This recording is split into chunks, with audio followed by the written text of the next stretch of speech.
তোমরা যারা কল্যাণ ইউনিভার্সিটির আন্ডারে বিভিন্ন কলেজগুলোতে বিএ জেনারেল ফিফথ সেমিস্টারে পড়ছো এবং তোমাদের দর্শনের এসইসি পেপারটি রয়েছে, তো আজকে তোমাদের দর্শনের এসইসি যার মেইন টপিক হচ্ছে ব্যবহারিক দর্শন বা ইংলিশে হচ্ছে ফিলোজফি ইন প্র্যাকটিস, এখান থেকে গুরুত্বপূর্ণ কিছু 2 নম্বরের প্রশ্ন উত্তর আলোচনা করব। তোমরা ভিডিওটা শেষ পর্যন্ত দেখতে থাকো। যদি ভিডিওটা ভালো লাগে ভিডিওটা অবশ্যই লাইক করবে, চ্যানেলে নতুন হলে চ্যানেলটা সাবস্ক্রাইব করে দেবে এরকমই নতুন নতুন ভিডিও পাওয়ার জন্য।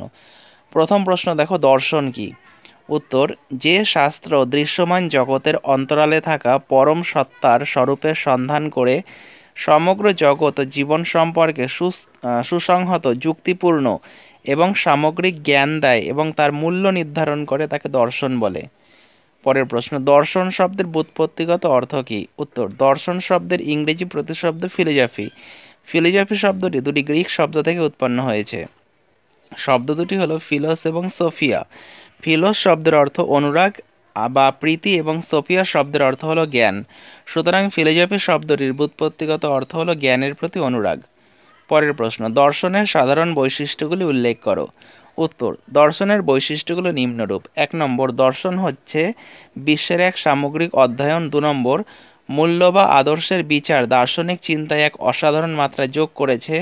3 নম্বর, দার্শনিক দৃষ্টি জ্ঞান কেন্দ্রিক। এই জ্ঞান বিশুদ্ধ জ্ঞান এবং সিদ্ধান্তমূলক। পরের প্রশ্ন, জ্ঞানবিদ্যা বা জ্ঞান মীমাংসা শব্দটির ব্যুৎপত্তিগত অর্থ কী? উত্তর, ইংরেজিতে জ্ঞানবিদ্যাকে এপিস্টোমোলজি বলে। এপিস্টোমোলজি শব্দটি দুটি গ্রিক শব্দ এপিস্টেম এবং লোজস থেকে উৎপন্ন হয়েছে। এপিস্টেম শব্দের অর্থ হলো জ্ঞান এবং লোজস শব্দের অর্থ হলো বিদ্যা বা বিজ্ঞান। সুতরাং এপিস্টোমোলজি শব্দের ব্যুৎপত্তিগত অর্থ হলো জ্ঞান সম্পর্কীয় বিজ্ঞান। পরের প্রশ্ন, অধিবিদ্যা বা তত্ত্বমীমাংসা বা তত্ত্ববিদ্যা শব্দের ব্যুৎপত্তিগত অর্থ কী? উত্তর, ইংরেজিতে অধিবিদ্যাকে মেটাফিজিক্স বলে। গ্রিক শব্দ মেটা এবং ফিজিকা থেকে উদ্ভূত ইংরেজি শব্দ মেটাফিজিক্স। মেটা শব্দের অর্থ হলো বিয়ন্ড অর্থাৎ যা অতিক্রম করে যায়, এবং ফিজিকা শব্দের অর্থ হলো ফিজিক্স অর্থাৎ পদার্থবিদ্যা। সুতরাং অধিবিদ্যা বা মেটাফিজিক্স শব্দের ব্যুৎপত্তিগত অর্থ হলো যে বিদ্যা পদার্থবিদ্যার সীমারেখাকে অতিক্রম করে যায়। পরের প্রশ্ন, প্রমূল্য বিজ্ঞান বা মূল্যবিদ্যা কি? উত্তর, দর্শনের অপর একটি গুরুত্বপূর্ণ শাখা হলো মূল্যবিদ্যা বা প্রমূল্য বিজ্ঞান। মূল্য কি, মূল্যায়ন বলতে কি বোঝায়, মানব জীবনের পরম মূল্য কি, এই সকল গুরুত্বপূর্ণ প্রশ্নের আলোচনা এবং তৎসংক্রান্ত সমস্যাবলী দর্শনের যে শাখায় আলোচিত হয় সেই শাখাকে বলা হয় মূল্যবিদ্যা। দর্শনের 3টি প্রধান শাখার নাম লেখো। উত্তর, দর্শন হচ্ছে সমগ্র জগৎ এবং জীবন সম্পর্কিত সামগ্রিক জ্ঞান। দর্শনের এই ব্যাপক পরিসরে আমরা 3টি প্রধান শাখা পাই, সেগুলি হলো জ্ঞানবিদ্যা বা জ্ঞান মীমাংসা, অধিবিদ্যা বা তত্ত্বমীমাংসা এবং প্রমূল্য বিজ্ঞান বা মূল্যবিদ্যা। প্রমূল্য বিজ্ঞানের 3টি পরম আদর্শ কি? উত্তর, সত্য, কল্যাণ এবং সৌন্দর্য। সত্য, শিব আর সুন্দর।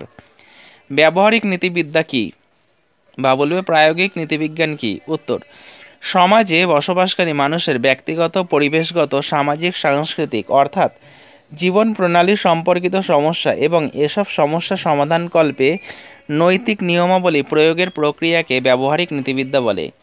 ব্যবহারিক দর্শন কাকে বলে? উত্তর, ব্যবহারিক দর্শনকে ব্যবহারিক চিন্তাভাবনার জন্য দর্শনের ভিত্তি, বোধিবিদ্যা, জ্ঞানতত্ত্ব, যুক্তিবিদ্যা অধ্যয়ন হিসেবে সংজ্ঞায়িত করা যেতে পারে। মূল্যবোধ, জীবনের প্রতি দৃষ্টিভঙ্গি এবং আচরণের নিয়মগুলির ওপর জোর দিয়ে মান, তত্ত্ব এবং আদর্শিক অবস্থানের বিশ্লেষণ ব্যবহারিক দর্শনের মূল গঠন করে। অধিবিদ্যার কিছু আলোচ্য বিষয় উল্লেখ করা। উত্তর, মেটাফিজিক্স হলো দর্শনের একটি শাখা যাতে বিশ্বের অস্তিত্ব, আমাদের অস্তিত্ব, সত্যের ধারণা, বস্তুর গুণাবলী, সময়, স্থান, সম্ভাবনা ইত্যাদির দার্শনিক আলোচনা করা হয়। এই ধারণার জনক হলেন অ্যারিস্টটল। মেটাফিজিক্স শব্দটি গ্রিক মেটা এবং ফিজিকাস থেকে উদ্ভূত হয়েছে। মেটাফিজিক্স শব্দের ব্যুৎপত্তিগত অর্থ কী? উত্তর, মেটাফিজিক্স শব্দটি এসেছে দুটি গ্রিক শব্দ মেটা এবং ফিজিক্স থেকে। মেটা শব্দের অর্থ হলো পরে এবং ফিজিক্স শব্দের অর্থ হলো পদার্থবিদ্যা, অর্থাৎ ব্যুৎপত্তিগত দিক থেকে যা পদার্থবিদ্যার পরে অবস্থিত, তাই অধিবিদ্যা। নীতিবিদ্যা কাকে বলে? উত্তর, দর্শনের যে শাখা সামাজিক ব্যক্তির কল্যাণের প্রভৃতি নিয়ে আলোচনা করে তাকে নীতিবিদ্যা বলে। মূল্যবিদ্যা কি, এর প্রধান 4টি শাখার নাম লেখো। উত্তর, দর্শনের যে শাখা মূল্য, অবধারণ, মূল্য বিষয়ক বচন নিয়ে আলোচনা করে তাকে মূল্যবিদ্যা বলে। মূল্য বিষয়ক বচনের স্বরূপ, সত্য, মঙ্গল, সুন্দরের স্বরূপ, অবধারণ মূল্যবিদ্যার কাজ। মূল্যবিদ্যার 4টি শাখা: যুক্তিবিদ্যা, নন্দনতত্ত্ব, নীতিবিদ্যা, সমাজ দর্শন। নন্দনতত্ত্ব কি? উত্তর, মূল্যবিদ্যার যে শাখা সৌন্দর্যের প্রকৃতি বিষয়ে নির্ণয় করে তাকে নন্দন তত্ত্ব বা সৌন্দর্যবিদ্যা বলে। সৌন্দর্যবিদ্যায় সৌন্দর্যের স্বরূপ, সৌন্দর্য নিরূপণের মানদণ্ড প্রভৃতি বিষয়ে আলোচিত হয়। সমাজ দর্শন কি? মূল্যবিদ্যার যে শাখা সমাজ কল্যাণের প্রকৃতি নির্ণয় করে তাকে সমাজ দর্শন বলে।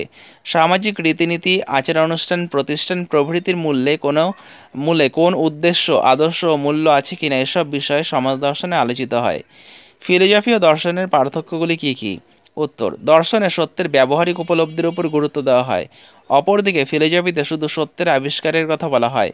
ফিলোজফিতে বলা হয় ধর্মের ভিত্তি হলো বিশ্বাস, অপরদিকে দর্শন মনে করা হয় ধর্মের ভিত্তি হলো সত্যতা। দর্শন ও ফিলোজফির মধ্যে কী কী সাদৃশ্য রয়েছে? উত্তর: দর্শন ও ফিলোজফি উভয়ের দ্রব্য জ্ঞানের শর্ত, জ্ঞানের উৎপত্তির উপায়, জ্ঞানের সত্যতা, ঈশ্বরের অস্তিত্ব, জ্ঞানের স্বরূপ, কার্যকারণ সম্পর্কে ইত্যাদি নিয়ে আলোচনা করে। দর্শন ফিলোজফি উভয়ের সঙ্গে জীবনের ঘনিষ্ঠ যোগ রয়েছে। উভয়ই মানব জীবনের পরম উদ্দেশ্য ও তা লাভের উপায় সম্পর্কে আলোচনা করে। ফিলোজফির স্বরূপ সম্পর্কে দুটি মতবাদ কী কী? উত্তর: জ্ঞানবাদ ও ক্রিয়াবাদ। ভারতীয় দর্শনের সামগ্রিক দৃষ্টিভঙ্গি বলতে কী বোঝায়? উত্তর: দর্শন হলো জগৎ ও জীবনের সামগ্রিক আলোচনা। জগৎ ও জীবনের বিভিন্ন দিক অধিবিদ্যা, নীতিবিদ্যা, জ্ঞানবিদ্যা ইত্যাদি আলোচিত হয়। ভারতীয় দর্শনে অধিবিদ্যা, নীতিবিদ্যা, জ্ঞানবিদ্যা ইত্যাদি বিচ্ছিন্নভাবে আলাদাভাবে আলোচনা করা হয় না, বরং এগুলি পরস্পর সংযুক্তভাবে সামগ্রিকভাবে বিকাশ লাভ করেছে। এরূপ আলোচনাকে ভারতীয় দর্শনের সামগ্রিক দৃষ্টিভঙ্গি বলা হয়। ধর্ম ও দর্শন কি অভিন্ন? উত্তর: ধর্ম বলতে ঈশ্বরের সঙ্গে মানবাত্মার মিলনের আকাঙ্ক্ষা বোঝানো হলেও ধর্ম ও দর্শনকে এক বলা যায় না। ধর্ম বলতে কোনো বাহ্যিক আচার আচরণকে বোঝায় না। ধর্ম ও দর্শন উভয়ের লক্ষ্য সত্য উদ্ঘাটন করা। ধর্ম হলো যা ধারণ করে, ধর্ম যা মানুষকে বাঁচতে সাহায্য করে। এই দিক থেকে ধর্ম ও ভারতীয় দর্শন অভিন্ন। তাই প্রাচীন ভারতে ধর্ম ও দর্শনকে এক বলে গণ্য করা হতো। পরেরটা, ফিলোজফির অনুসন্ধান কি? উত্তর: ফিলোজফির অনুসন্ধান হলো জ্ঞান, বাস্তবতা এবং অস্তিত্ব সম্পর্কে যেগুলি বৈধ নিয়মরূপে প্রাক কল্পনা করা হয়, যেগুলির যৌক্তিক পরীক্ষা। ফিলোজফির অনুসন্ধানের কয়েকটি শিরোনাম হলো অধিবিদ্যা, নীতিবিদ্যা, রাজনীতি, যুক্তি ইত্যাদি।